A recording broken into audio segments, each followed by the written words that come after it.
What's up, guys? It's Coach Croc coming back to you with another exciting episode of Meeting of the Minds. Today we have Barton College head baseball coach Keith Gorman along with us. Coach Gorman, how you doing today? I'm doing great, Chase. Thanks for having me. I appreciate you taking the time to speak to me today. Heard you had a pretty busy day. You had some recruits in town. You want to tell us a little bit about that? Very, very busy. We had a couple of 21s. Obviously, that's starting to heat up, but a very unique recruitment experience going on right now with us really not being able to get out and see them in a live game. And then we had a Division I transfer that was on campus today to try to fill out our 2020 recruitment class. Nice. That's awesome. Busy day for Barton baseball. Got to love it. So this is year two, if you want to say that, for Barton. Is that right? Yeah, that's correct. Yes. Made it through a half of a year one season. So we're looking forward to year two, though. Yeah, it looked like you were I was looking at the record 12-12. It looked like you maybe won 3 straight to end the season. Yeah. Starting to turn around, you think? Starting to play good? The disappointing thing, is that we didn't get to see where it went. And we had one of the toughest Division II schedules in the country right out of the gate. I think 12 of our first 24 games were against top 10 opponents.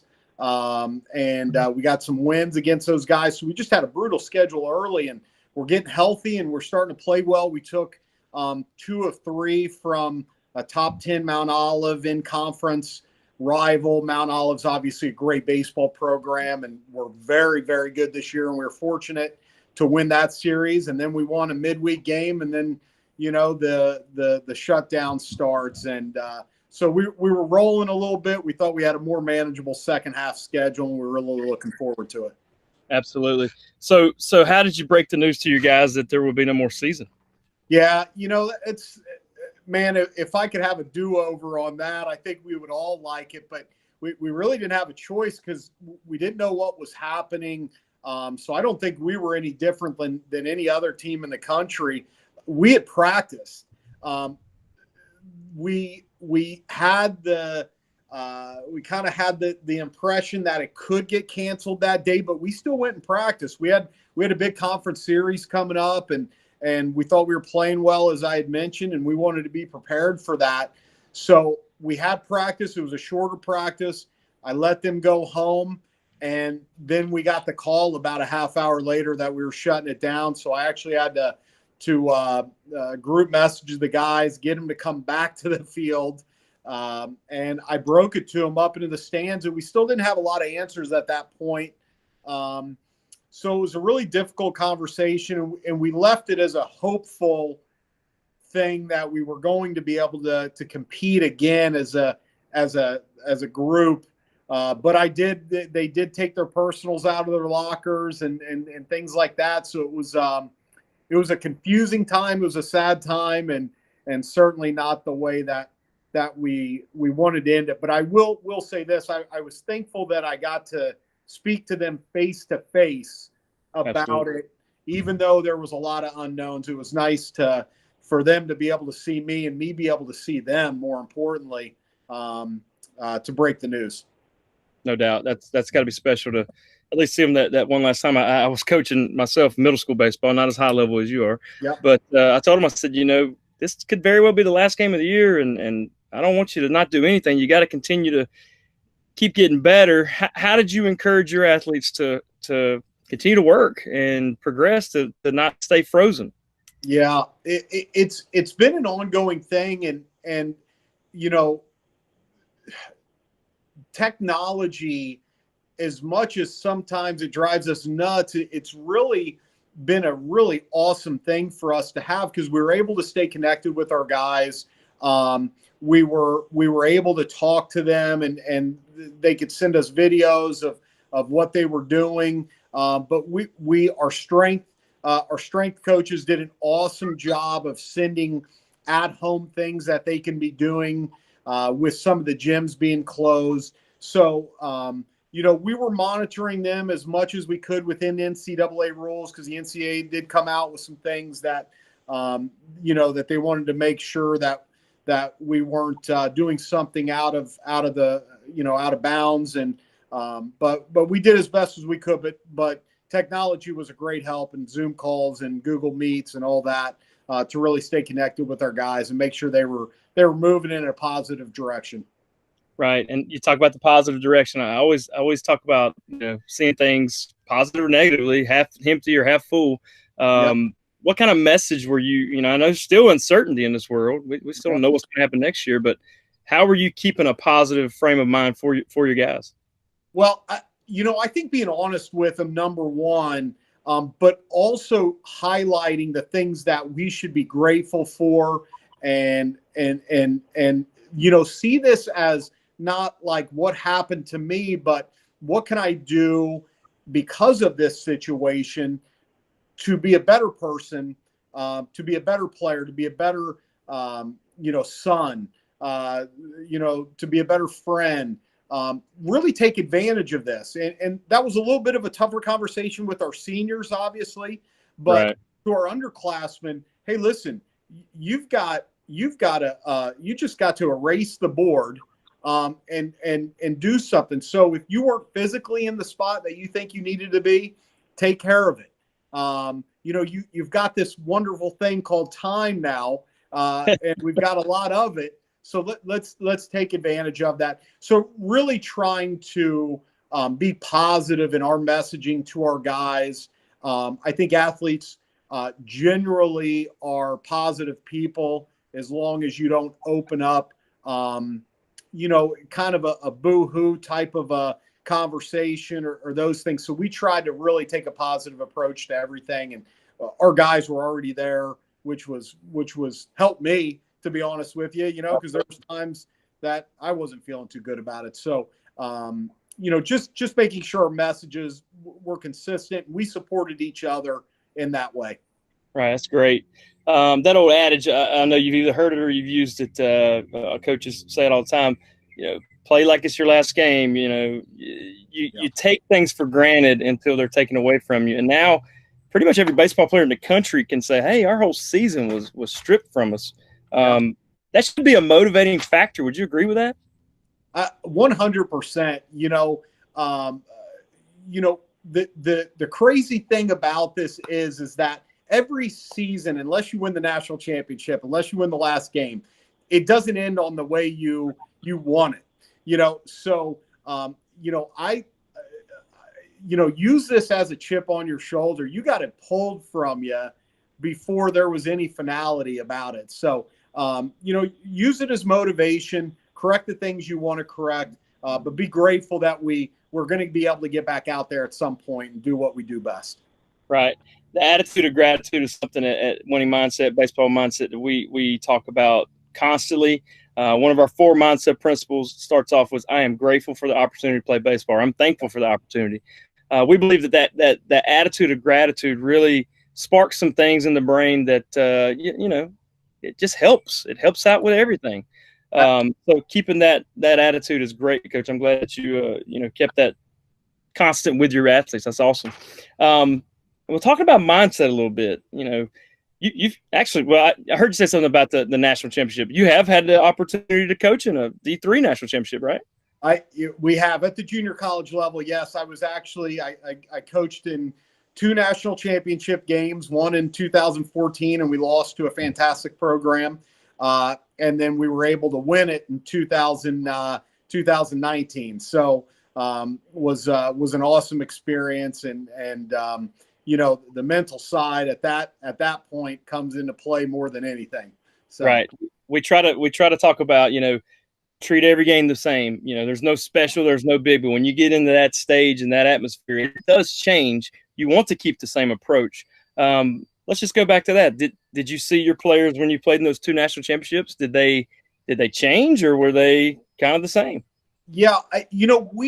What we try to do as a coaching staff, and we have been to the World Series 3 of the last 6 years, obviously losing the national championship game in 14, and then we lost the winner's bracket final in 17 with really what I thought was the best team I had ever had. Right. And then win it 19. What I tried to tell the guys from 2019 is all those simple things we've been working on, That hasn't changed here. So you have to take a few more breaths because you are going to be nervous, and don't worry about that. Embrace that.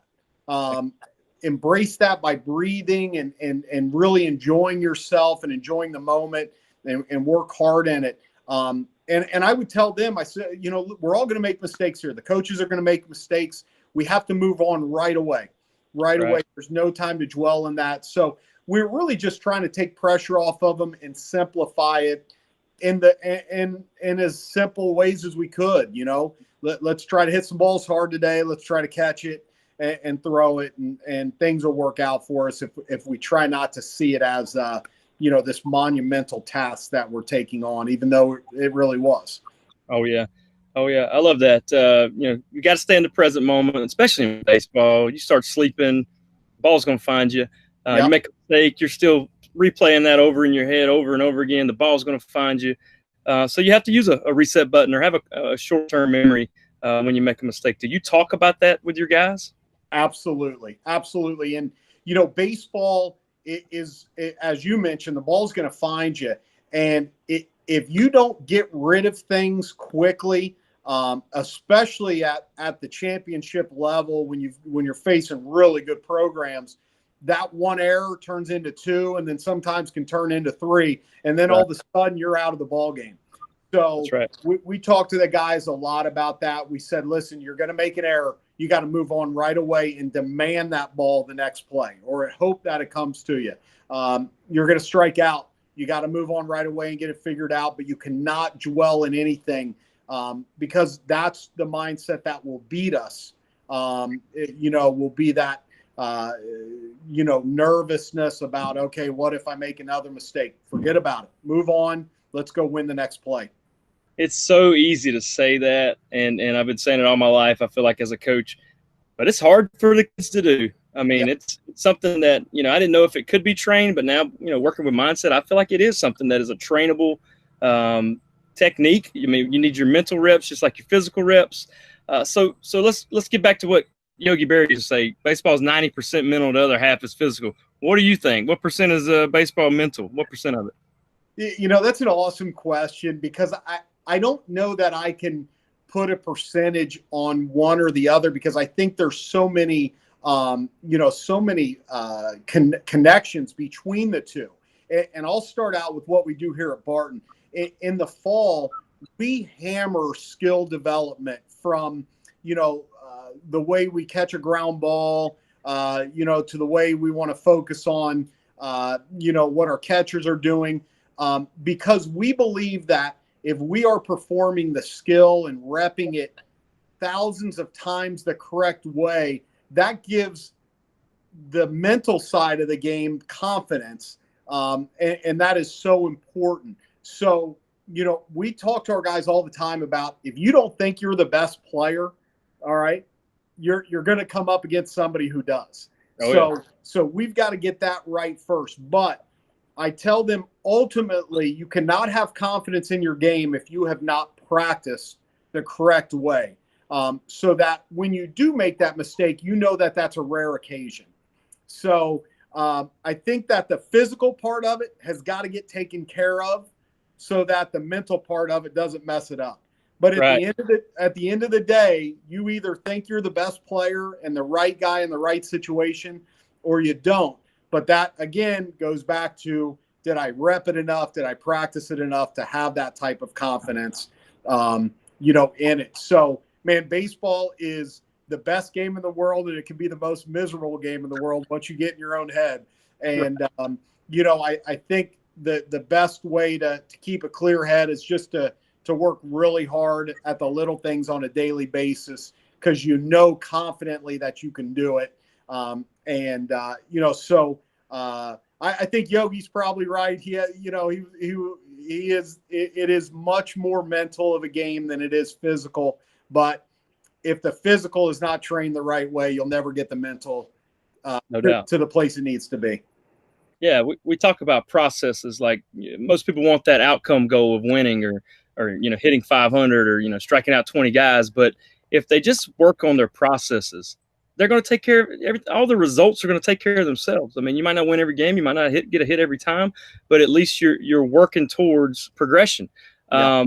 What we find is when we get our athletes to focus on the action plan that we provide for them, nutrition, strength, mindset, plyometrics, all these different areas. When you start focusing on those things instead of what you're doing wrong or what you're doing poorly, then Yeah.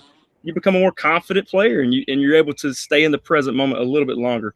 So that's great that you said that. Is there anything? Do you guys work with a sports psychologist? Is there anything like that you take time out and work on mentality or mental aspect? You know what? We have talked to sports psychologists before, and we try to relay those messages.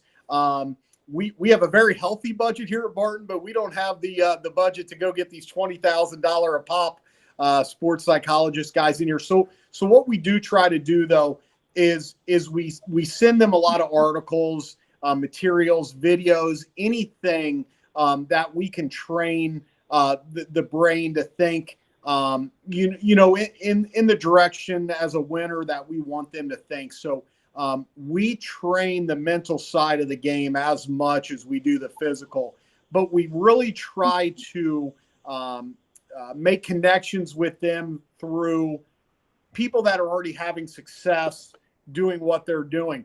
And it doesn't necessarily have to be a baseball player. It could be Right. a professional athlete. It could be somebody that's had a really great career in business. We try to draw that because it seems that all successful people, and the point we try to get across to our guys, all successful people are extremely confident people, and they believe in themselves, and they're also extremely hard workers. So those are the two qualities we're trying to draw out of our guys that they already have. We just want them to be at an elite level. That's good stuff. That's funny. We started as a wrestling company, and it was all specialized in wrestling, but that thing blew up, and we know how big baseball is, so we know that it can impact people by getting these mental reps. Those two qualities of hard work, and your other one, what was it? Just Confidence and belief in yourself. Yeah. Absolutely. These successful people, they're all talking the same kind of language. I mean, they're doing the same things. They may be meditating, praying if you're a religious person. They're doing the things that get them in the right frame of mind to be successful. So that's beautiful. So tell us about Barton as far as next year. If we're fortunate enough to have the season, you guys, are you excited about it? We are so excited. We've got a good battery of guys coming back. We have some really strong starting pitching that's coming back. That was a key for us in 2020 through some really tough games. We have some fantastic junior college and four-year transfer guys coming in. And what I'm really excited about, and I think some of it will show next year, but it'll definitely show for years to come here at Barton. Our freshman recruiting class is just tremendous. Nice. Not only are they really we got some guys with some tools and some skills, but they're really good kids, and I cannot wait to spend time with them and coach them.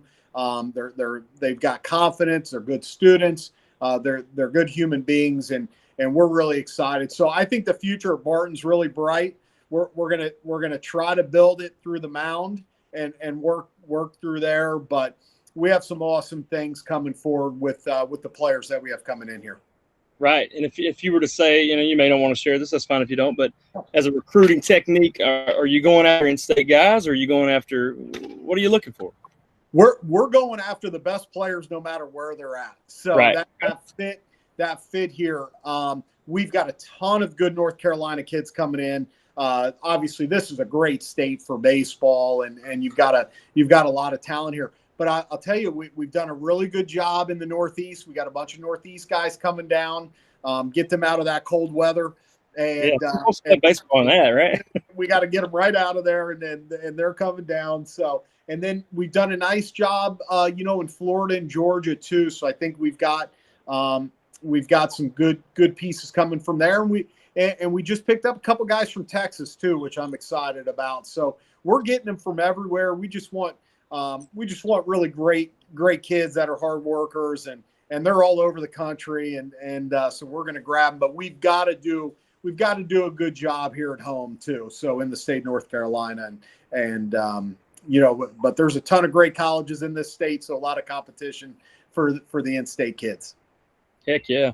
Well, as a coach, looking at where you were, you had a lot of success, and having half a year, 12-12, you really can't measure that now. We're hoping a few more years we can measure that. But what attracted you to Barton to take the gig? Yeah.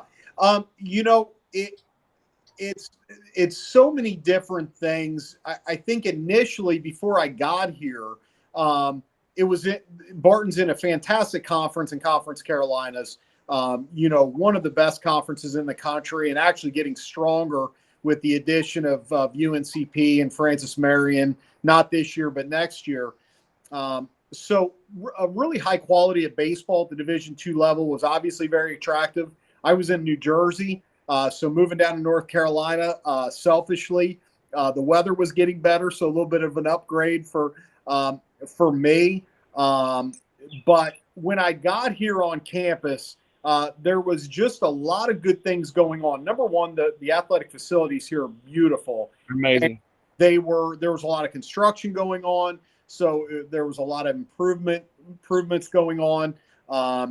But as I started to tour the campus and interview a little bit more, the people loved it here. The friendliness of it, they loved it here. This is a baseball town.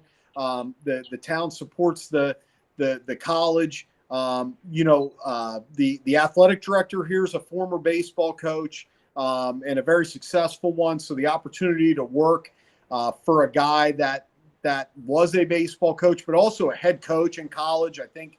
At times in college athletics, we're moving in some areas where we don't have administrators that were a coach at one point, which, I think is pretty important. Right. The president had a great vision. So just an exciting time. And I'm very honored and grateful to be here at this time. They're starting football in the fall, right, hopefully. So that there's just a lot of upward movement going on at the college. And I think from a baseball standpoint, my mind always goes to, right, how are we going to practice? How are we going to get better? We've got a beautiful game field, and we have a beautiful practice field right next to it that's all grass. It's just a great setup from a facility standpoint. So the baseball guy in me was all excited about how I could take advantage of it from a practice standpoint. So really, really awesome to be here, though. That's awesome. Well, look, I won't take much more of your time. I really appreciate the time you gave me and the opportunity. And I think I learned a lot, even though it was pretty short. Did you have anything you wanted to kind of end on about mindset, Barton, life in general, or anything you want to kind of send us home on? No, I think we touched on a lot of it. I appreciate you and all the content you all put out. And thank you for doing this for our athletes, across the country. And, I think the one thing I would like to remind athletes and maybe young coaches too that are just starting out is don't make things too complicated. And in the game of baseball, just like in life, I think there's a lot of parallels there. But in the game of baseball, are you catching the ball at a high level? If you're not, you need to work on that. Right. As a position player, are you hitting the ball in the barrel consistently? If you're not, you need to work on that. So try to keep things simple, because the championship teams, and I look at all the sports, they do the simple things better than anyone around them. And that's what I've always tried to do in my career, and I'm still really working hard at it. I have not perfected it yet, and I don't know that I ever will. But athletes out there, don't worry too much about some of the peripheral stuff. Worry about being consistent in the simple things that you need to do on a daily basis. I love that. Keep it simple. Coach Gorman, if you ever need anything, we don't charge $20,000. So let me know if you ever need anything from baseball mindset. I'd love to help you out.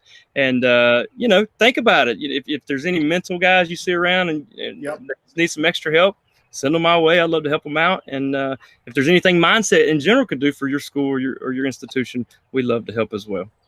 Awesome, Chase. Definitely will take advantage of it. Thank you.